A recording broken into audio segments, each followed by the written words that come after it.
ඔබ දන්නවාද ලංකාවේ එක්තරා ස්ථානයක් තිබෙනවා. එතනට යන්න නම් ඔබට මරණයත් එක්ක සෙල්ලම් කරන්න සිද්ධ වෙනවා. මේ ගමන යන්න නම් දවස් 21ක් තිස්සේ මස් මාංශයෙන් තොරව වචනයෙන් පවා පේවෙන්න ඕන. ඒක පොඩි වැරද්දක් හරි වුණොත් ඔබට කවදාවත් ආපහු එන්න වෙන්නේ නැහැ කියලා එතනට යන මිනිස්සු අදටත් විශ්වාස කරනවා. හිතන්න, කිලෝමීටර් ගණනාවක් යනකම් කිසිම මනුස්ස වාසයක් නැති වල් අලි කොටින් සහ වලසුන් පිරුණු කන කැලෑවක්. ඒ මැදින් ගලාගෙන යන කිඹුලන් පිරුණු මාරාන්තික ගංගා පාරක් කියලා දෙයක් ඇත්තෙම නැහැ.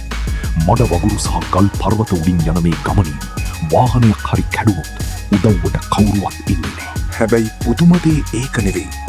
මේ ස්ථානයට ගියාම ඔබට දකින්න ලැබෙන්නේ රත්තරන් ගෑවුණු ලොකු මාලිගා නෙවෙයි.